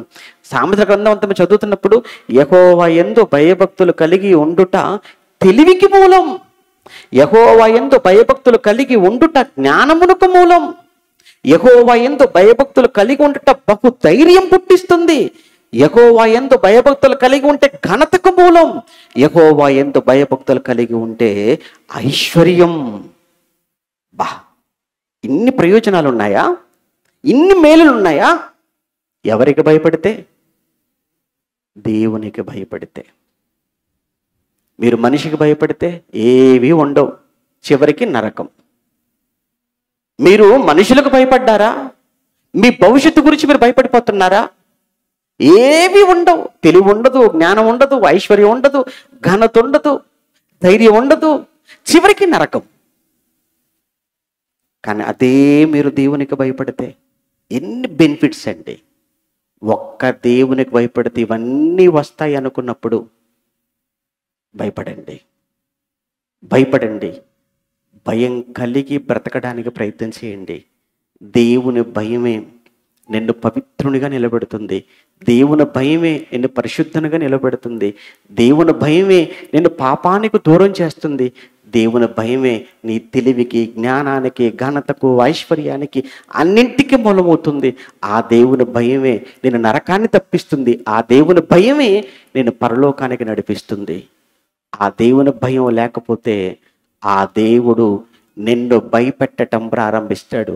నిన్ను భయపెట్టినాను సరి చేసుకోకపోతే ఆ తర్వాత ఆయన ఉగ్రత నీ మీద కుమ్మరిస్తాడు. అదే మనం చదువుకున్న చరిత్ర. ఒక నోవాహు జలప్రళయం, దేవుని ఉగ్రత. ఒక సొదొమ గొమొర్రా మీదకి అగ్నిగంధకాలు, దేవుని ఉగ్రత. బయలుదేరిన ఇశ్రాయేలీలలో 2 మాత్రమే కనానుకు చేరుకున్నారు. మిగతా వాళ్ళంతా ఏమయ్యారయ్యా అంటే అరణ్యములో రాలిపోయారు. ఎందుకు రాలిపోయారు? ఆయన్ని చంపేశాడు. ఎందుకు చంపావు? భయం లేదు, ఒక్కడికి భయం లేదు నేనంటే. ఈరోజు నువ్వు కూడా దేవునికి భయపడకుండా బ్రతుకుతావా? నిన్ను కూడా అవన్నీ చెప్పి ఇప్పుడు నిన్ను భయపెట్టాడు, ఇప్పుడు నిన్ను భయపెడుతున్నాడు. ఇప్పుడు ఇవన్నీ కూడా నిజంగా ఈ 2 దినాలు మీరు విన్నయ్యే మాటలు మీలో ఏం కలగజేయాలి? భయం. అదేంటంటే మీరు వాక్యం చెప్తారని పిలిస్తే మీరు మమ్మల్ని భయపెడతారా? మిమ్మల్ని మేము పిలిపించుకుంది ఎందుకోసం పిలిపించుకున్నాం? మిమ్మల్ని వాక్యం చెప్పించుకోవడానికి పిలిపించుకున్నామండి. మీరేంటండి మమ్మల్ని భయపెడుతున్నారు అని అంటే దానికి సమాధానం చెప్పాలి కదా మరి. మీకు లేదనుకోండి మళ్ళీ ఏదో లాగేస్తుంటారు. ఒక్కసారి 119వ కీర్తన, దానికి సమాధానం చూపిస్తాను. 119వ కీర్తన, ఒక్కసారి 119వ కీర్తన 38వ వచనాన్ని చూస్తే, 139వ కీర్తన 119వ కీర్తన 38వ వచనంలో నీవిచ్చిన వాక్యం, ఆ పదం చూడండి, నీవిచ్చిన వాక్యము మనుష్యులలో నీ భయమును పుట్టించుచున్నది. మీరు నన్ను వాక్యం చెప్పించుకోవడానికే పిలిచారు, కానీ నేను మీకు వాక్యం చెప్పినప్పుడు మీలో ఎవరు భయం కలగాలట? కలిగిందా? కలిగిందంటే మీరు విన్నది వాక్యం అని, కలగలేదంటే మీరు విన్నది వాక్యం కాదని. మళ్ళా చదువుకుందాం. 119వ కీర్తన 38వ వచనం, నీవిచ్చిన వాక్యము మనుష్యులలో నీ భయమును పుట్టించుచున్నది. ఏ ప్రసంగికుడైనా, ఏ సేవకుడైనా మీ ఎదుట నిలబడి బైబిల్ చేత పట్టుకుని నోరు తెరిచి మాటలాడుతున్నాడు అంటే అతని నోట నుంచి వచ్చిన ప్రతి మాట మీ హృదయాలలో ఏం పుట్టించాలి? భయం. ఏ భయం? దేవుని భయాన్ని మీలో పుట్టించాలి. అలా ప్రతి సేవకుడి నోట నుంచి వచ్చే ప్రతి మాట మీ హృదయాలలో దేవుని భయాన్ని కలిగిస్తుందంటే మీరు వింటున్నది ఏంటన్నమాట? దేవుని వాక్యాన్ని మీరు వింటున్నట్టు, దేవుని మాట మీరు వింటున్నట్టు. ఆ భయం మీలో కలగకపోతే, ఆ దేవుని భయం మీలో కలగకపోతే మీరు పాపములో పడిపోతారు. ఆ దేవుని భయం మీలో కలగకపోతే మీరు నరకానికి జారిపోతారు. అందుకే దేవుడు ఆయన పంపించాడు, మీ ముందు నిలవబెట్టుకున్నాడు. ఈ 2 దినాలు నా భయం చెప్పు నాయన వాళ్ళకు, నా భయం చెప్పు, నా మాటలు చెప్పు. ఆ మాటలు వాళ్ళలో నా గురించిన భయాన్ని కలిగించాలి అనుకున్నాడు. వచ్చాను, నిలబడ్డాను. ఈ 2 దినాలు మీ ముందు చెప్పాను. విన్న ఈ మాటలతో ఒక్కసారి మరలా దేవుని కూర్చిన భయం కలిగిన వారుగా, దేవుడంటే భక్తి కలిగిన వారుగా, దేవుని వాక్యాన్ని మీ గుండెల్లో పెట్టుకోండి. ఏమండి, వాక్యము ఎక్కడ ఉండాలి అని అంటే చేతిలో ఉన్న ఉపయోగం లేదండి. బైబిల్ చేతిలో ఉంటుందండి. నాకేంటండి చేతిలో ఉంటే ప్రయోజనం ఏంటి చెప్పండి? బైబిల్ చేతిలో ఉంటే ప్రయోజనం లేదండి. డాక్టర్ గారి దగ్గరికి వెళ్ళారు, డాక్టర్ గారు రోగం చూశారు, పరీక్షించాడు, ప్రిస్క్రిప్షన్ రాశాడు, మెడికల్ షాప్కి వెళ్ళి ట్యాబ్లెట్ తెచ్చుకున్నావు, సంచిలో పెట్టుకున్నావు, పక్కన పెట్టుకున్నావు, తల కింద పెట్టుకున్నావు. ఏం ప్రయోజనం? ఉపయోగం లేదు. మరి ఎప్పుడు వాడాలి వాటిని వాడాలి.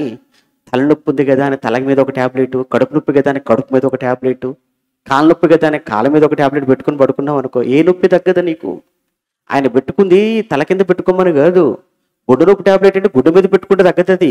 అవన్నీ లోపలికి వెళ్ళాలి. అవన్నీ లోపలికి వెళ్ళినప్పుడే మీ తలనొప్పి మాయం, మీ కడుపు నొప్పి మాయం, మీ గుండె నొప్పి మాయం. ఇదంత నిజమో? హృదయం అన్నిటికంటే మోసకరమైంది. అదే మన పాపపు ఆలోచనలకు, పాపపు క్రియలకు మూలం. హృదయం మోసకరమైంది, ఘోరమైన వ్యాధి కలిగింది కనుక ఈ హృదయం అనేటువంటి ఈ మోసకరమైన జబ్బు కలిగిన దీనికి ఆయన ఇచ్చిన ప్రిస్క్రిప్షన్ ఏంటంటే 66 పుస్తకాలు. ఇంత పెద్ద పుస్తకం ఇచ్చామంటే మరి అంత చెడిపోయింది మంది. ఎందుకంటే ట్యాబ్లెట్ ఎన్ని రాశారు డాక్టర్ గారు అన్నారు అనుకోండి, ఈ గాను వాళ్ళేదనుకో, ఆ తర్వాత నువ్వు మళ్ళీ అంబులెన్స్కి ఫోన్ చేయాలి, తీసుకెళ్ళిపోయి నీ మార్చిలో పడేస్తా, నీ ఇష్టం. నువ్వు నాకు చెప్పడం కాదు, నేను నీకు చెప్పాలి. ఇన్ని ట్యాబ్లెట్లు అవసరమా అంటే? అన్ని అవసరం. నీకు వచ్చిన రోగం అలాంటిది. మరి మనకు వచ్చిన రోగం ఎలాంటిదంటే 66 పుస్తకాలు రాయించాల్సి వచ్చింది దేవుడికి. మరి 66 పుస్తకాల పేర్లే సరిగ్గా తెలియదు కొంతమందికి, మహానుభావులకు. వాళ్ళకి ఈ రోగం పోయేది ఎప్పుడో, పుస్తకాల పేర్లే తెలియదు, పుస్తకంలో ఏముంది ఎప్పుడు తెలియాలి, అవి వాడటం ఎప్పుడు స్టార్ట్ చేయాలి. మారతారా? ఈలోపు ఆయుష్ అయిపోయి చచ్చిపోయి నరకానికి వెళ్ళిపోతారు. ఇప్పటికైనా భయం కలిగి, భక్తి కలిగి, వాక్యం చదువుకుంటూ, బుద్ధిగా కుటుంబ ప్రార్థన నేర్చుకుంటూ, సంఘము కార్యక్రమం, వాక్యం నేర్చుకోండి, బాగా నేర్చుకోండి వాక్యం. కానీ మీరు వాక్యం నేర్చుకోవడానికి ఒక మాట చెప్తానండి. మీరు బైబిల్ వరల్డ్ అని యూట్యూబ్ ఛానల్ ఉంటుంది, మీరు చూస్తున్న స్క్రీన్ మీద బైబిల్ వరల్డ్ అని యూట్యూబ్ ఛానల్ ఉంటుంది. అది ఎవరిదో కాదండి, మందేనండి అది. మీరు అందులోకి వెళ్ళండి, మీకు ఏదైనా మీకు అందులో దొరుకుతుందండి. అప్పుడప్పుడు చెప్తుంటారు, ఏమండి మీరు ఆ జీవి మాల్కి వెళ్ళారు అనుకోండి, లేదంటే మీకు ఇక్కడ ఏది ఫేమస్ అని తెలియదండి. ఇక్కడ వరంగల్లో ఏదో షాపింగ్ మాల్ అండి, మీరు ఆ షాపింగ్ మాల్కి వెళ్ళారనుకో, ఆ డీమార్ట్కి వెళ్ళారనుకోండి, ఆ రిలయన్స్కి వెళ్ళారనుకోండి, అన్నీ దొరుకుతాయండి అక్కడ. సూపర్ మార్కెట్ అండి అంటారు చూసారా? అలానే ఇది బైబిల్ వరల్డ్ అండి. అందులోకి మీరు వెళ్ళారనుకోండి, మీకు అన్నీ దొరుకుతాయండి. అందులో మీకు రాజుల చరిత్రలు కావాలా, న్యాయాధిపతుల చరిత్ర కావాలా, ప్రవక్తల చరిత్రలు కావాలా, అపోస్తులు కావాలా, కొత్త నిబంధన పుస్తకాలా, పాత నిబంధన పుస్తకాలా, స్త్రీల గురించా, యవనస్తుల గురించా, వృద్ధుల గురించా, సంఘం గురించా, బైబిల్ ఏది కావాలన్నా మీకు ఆసక్తి ఉండాలంతే, ఏమీ లేదు. మీకు ఆసక్తి ఉండాలి, నేర్చుకోవాలన్న ఆసక్తి మీకు ఉండాలి. కానీ అందులోకి వెళ్ళారంటే కదా ఒక ప్రపంచం. బైబిల్ వాళ్ళంటే బైబిల్ ప్రపంచం. ఇవన్నీ దేవుడు రేపు అడుగుతాడు, లెక్క అడుగుతాడు. మీకు అన్ని అందుబాటులో ఉన్నాయి, ఏది వాడుకోకపోయినా రేపు దేవుడు వాయిస్తాడు అక్కడ. అది నిజం. మీరు మారుతారు, మారేవారు ఉన్నారు. అందుకే దేవుడు నిలబెట్టుకున్నాడు, ఆయన మాటలు మీకు వినిపించాడు. ప్లీజ్ మారండి. ఏ క్షణాన్ని ఏం జరుగుతుంది ఎవ్వరికీ తెలియదు. రేపు ఏమి సంభవించునో తెలియదు. మనిషి ఆవిరి వంటి వాడు, ఇంతలో కనబడి అంతలో మాయమయ్యే ఆవిరి వంటిది మానవ జీవితం.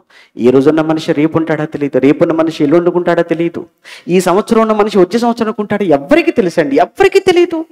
అప్పుడప్పుడు మరణ వార్తలు వింటుంటే మనమే ఆశ్చర్యపోతుంటాం, ఏంటంటే అప్పుడే చనిపోయాడా? అనుకోలేదండి, బాగానే ఉన్నాడు కదండి, ఎలా అండి చనిపోయాడు?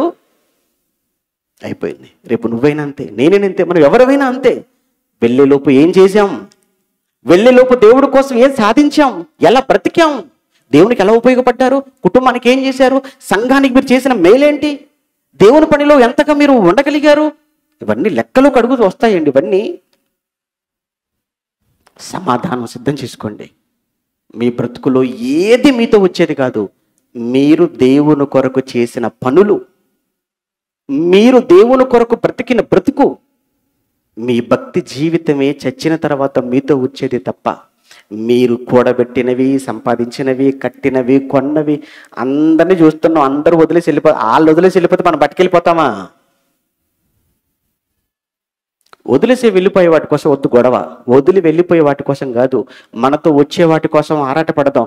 ఏమయ్యా మాతో వస్తాయంటే, వారి పరిశుద్ధుల నీతి క్రియలు అంటాడు. పరిశుద్ధుల నీతి క్రియలు వారి వెనకాల వెళ్ళిపోతున్నాయి.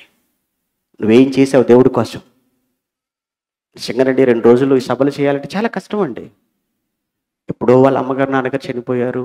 చనిపోయినా వారి అమ్మగారి నాన్నగారి మీద ఉన్న ప్రేమతో, వారి మీద ఉన్న ప్రేమ ఏమో కానీ సంఘం మీద ఉన్న ప్రేమ, ఎలానైనా నా సంఘానికి ఒక దైవజనుని సంవత్సరం ఒక దైవజనుని పిలిపించి 4 మాటలు వినిపిస్తారు. నలుగురైనా ఆలోచిస్తారు కదా, నలుగురైనా ఆలోచిస్తారేమో, ఇప్పుడు ఇద్దరైనా ఆలోచిస్తారేమో, ఒక్కలైనా మారుతారేమో. ఎందుకంటే మన తండ్రి ఎలాంటి వాడంటే 10 మంది మారాలని కోరుకునేవాడు కూడా కాదట. భూమి మీద ఒక్క పాపి విషయమే పరలోకంలో మిగుల సంతోషం. ఒక్కలు మారినా ఆ తండ్రి ఆనందపడతాడు. అది మన తండ్రి పరిస్థితి అండి. ఈ 2 రోజుల సభల ద్వారా ఒక్కలైనా, నిజమే నేను ఏదో నామకార్థంగా జీవిస్తున్నాను, ఈ రోజు నుంచి నమ్మకంగా బ్రతుకుతాను, దేవుడు అంటే భయం లేకుండా తిరిగాను, ఈ రోజు నుంచి దేవుడు అంటే భయం కలిగి బ్రతుకుతాను అని మీలో ఏ ఒక్కరైనా నిర్ణయం తీసుకుంటే, మీలో ఏ ఒక్కరిలోనైనా మార్పు వస్తే, ఈ సభలకు కష్టపడిన వాళ్లకు, ఖర్చు పెట్టిన వాళ్లకు నిజంగా ఆనందం అంతకన్నా ఆ పరలోకపు తండ్రి మీ విషయంలో చాలా ఆనందపడతాడు. అలా మీరు అందరూ మారి దేవుని ఆనంద పెట్టేవారుగా ఉండాలని మనస్ఫూర్తిగా కోరుకుంటూ, మరొక్కసారి ఈ అవకాశాన్ని నాకు ఇచ్చిన సంఘంలో ఉన్న అందరికీ, కమిటీలో ఉన్న వారికైనా, విశ్వాసులైన మీ అందరికీ నా హృదయపూర్వకమైన ధన్యవాదాలు తెలియజేసుకుంటూ ఈ నా మాటలు ముగిస్తున్నాను. అందరికీ వందనాలు.